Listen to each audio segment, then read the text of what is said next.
যাকে সারা বিশ্ব চিনে, সারা দেশে তার নাম হলো doctor Muhammad Yunus. He should be the. এই মুহূর্তে আমার পাওয়ার দরকার, এই মুহূর্তে, এখনই দেন, তাড়াতাড়ি আমারে দেন।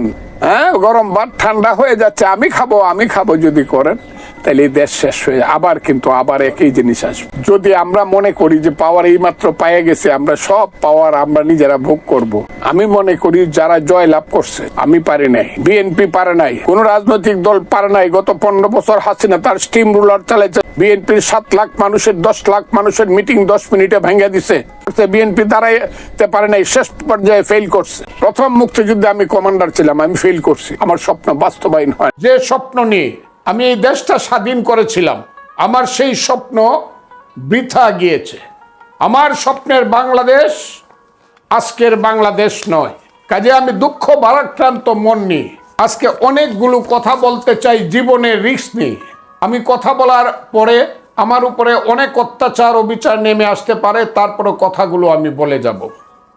আমার সম্মানিত দেশবাসী, ভাই ও বোনেরা, আসসালামু আলাইকুম। দেশ যখন আজ অন্ধকারে ডুবে গেছে, গভীর অন্ধকারের পরে সূর্য কখন উঠবে যখন নিশ্চিত হতে পারছি না, আমার জীবনের শেষ লগ্নে এসে কোনো দল নয়, কোনো কমিউনিটি নয়, এদেশের একজন মানুষ হিসাবে, একজন মুক্তিযোদ্ধা হিসাবে, একজন সচেতন নাগরিক হিসাবে আজকের এই অন্ধকার বাংলাদেশে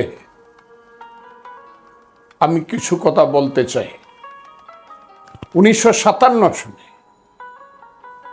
জানুয়ারি মাসে তৎকালীন পূর্ব পাকিস্তান আওয়ামী লীগের সভাপতি মৌলানা আব্দুল হামিদ খান ভাসানী দলের বিশেষ কাউন্সিল আহ্বান করেছিল টাঙ্গাইলের কাকমারিতে, যাকে বলা হয় বিখ্যাত কাকমারি সম্মেলন। এবং সারা দেশ বুঝতে পেরেছিল সরকারি দল আওয়ামী লীগ ভেঙে যাচ্ছে, ভাগ হয়ে যাচ্ছে। মৌলানা ভাসানীকে তখন পাকিস্তানের বিখ্যাত পত্রিকা ডনের সম্পাদক জিজ্ঞাসা করেছিলেন, আপনি হলেন আওয়ামী লীগের সভাপতি, আপনি হলেন পাকিস্তানের এখন সবচেয়ে জনপ্রিয় জননেতা, ইচ্ছা করলে আওয়ামী লীগের আপনি পূর্ব পাকিস্তানের মুখ্যমন্ত্রী আতাউর রহমান খান আছে, তাকে বাদ দিয়ে আপনি হতে পারেন, এমনকি পাকিস্তানের প্রধানমন্ত্রীর জন্য আপনি কন্টেস্ট করতে পারেন, তারপরে আপনি দলটি ভাঙছেন কেন? মৌলানা ভাসানী বললেন, আমি দল ভাঙছি না, কিন্তু আমার এখন বয়স হয়েছে, আমি প্রধানমন্ত্রী হতে চাই না, সভাপতিও হতে চাই না, মুখ্যমন্ত্রী হতে চাই না, আমি সত্যের সন্ধানে চলতে চাই, সত্য কথা বলতে চাই।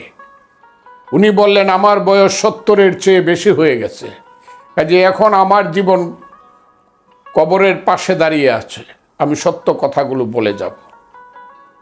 সেই মৌলানা ভাসানী ইতিহাসে বিচার করবে, কাকমারি সম্মেলনের নেপ নামে একটি রাজনৈতিক দল করেছিলেন এবং সারা জীবন কোনো পদ পদবি না নিয়ে, মন্ত্রী প্রধানমন্ত্রী না হয়ে তিনি সারা জীবন সত্য কথা বলে গিয়েছেন। আমি আজকে এই কথাটি বলতে চাই। 57 সনে মৌলানা ভাসানী 70 ঊর্ধ্ব বয়স ছিল, এখন আমার বয়স 77 বছর।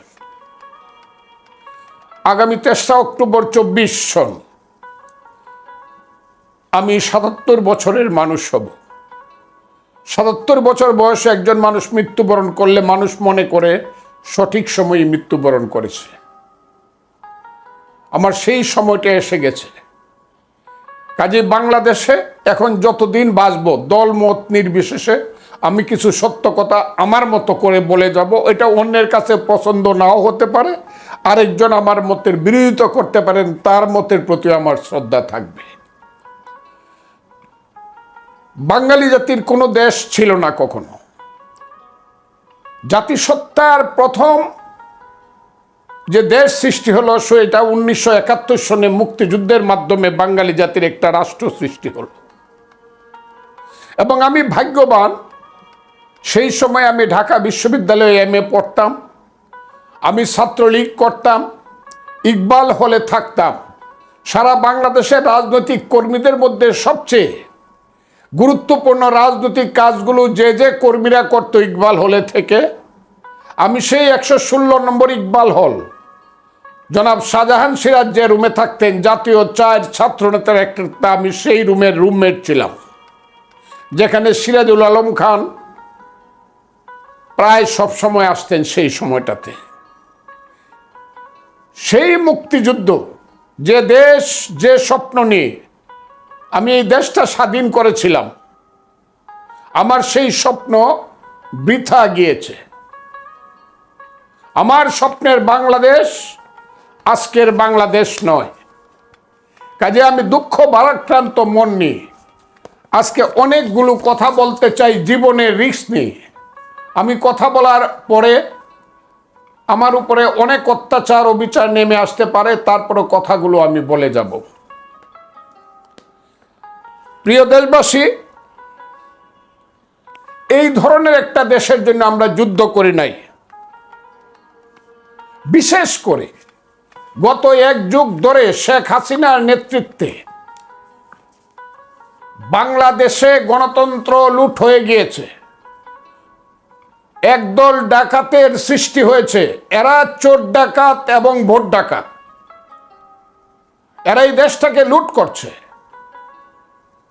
সেই লুটেরাদের সাহায্য করার জন্য একদল ব্যবসায়ী সৃষ্টি হয়ে, ব্যবসায়ী নামদারি লুটেরার সৃষ্টি হয়েছে, যারা ব্যাংক লুট করে, ইন্স্যুরেন্স কোম্পানি লুট করে, যারা সমস্ত ব্যবসা বাণিজ্য লুট করে, ভূমি লুট করে, পানি লুট করে, আমার দেশের টাকা বিদেশে পাচার করে, কানাডায় বেগম বাড়ি বানায়, মালয়েশিয়ায় সেকেন্ড হোম করে।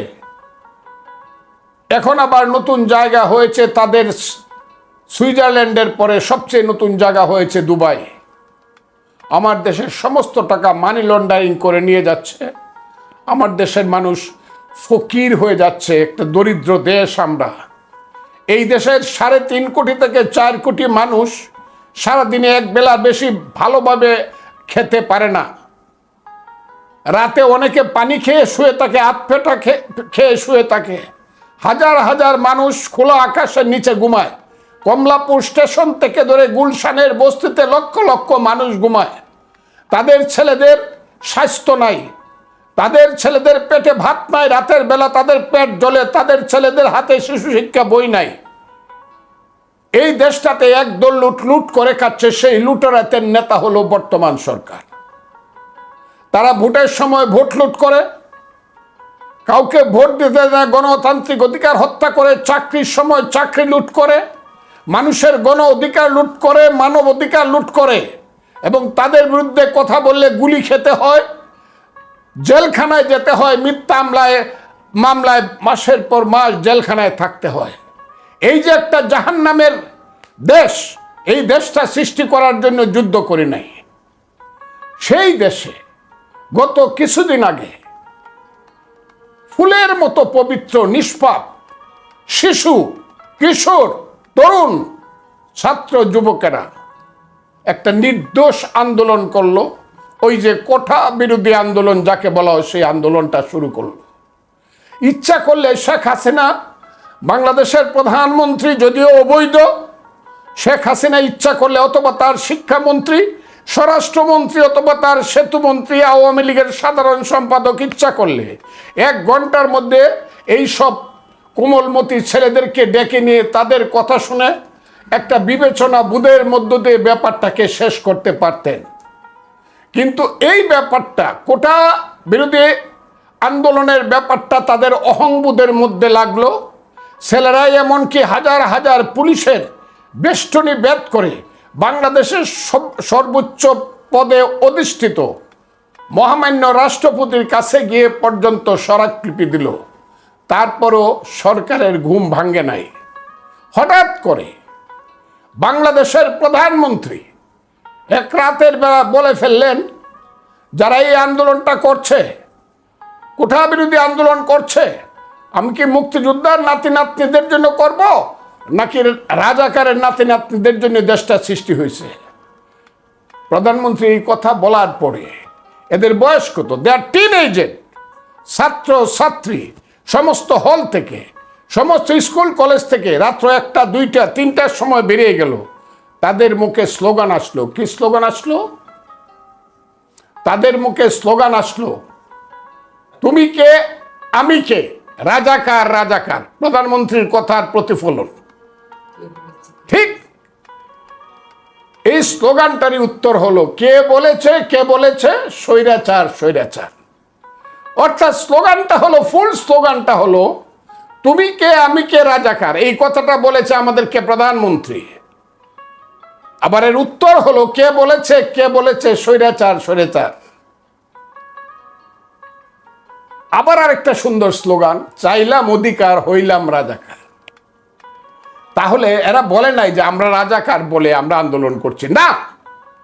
এই কথাটাকে মিথ্যাভাবে অতিরঞ্জিত করে প্রধানমন্ত্রী সহ বাংলাদেশের সেতুমন্ত্রী, আওয়ামী লীগের সাধারণ সম্পাদক ওবায়দুল কাদের সহ সকল ছাত্রলীগেররা, যাদেরকে মানুষ বলে ডাকাত লীগ, দর্শন লীগ, যাদেরকে মানুষ বলে লুণ্ঠনকারী লীগ, আমার আজকে লজ্জা হয়।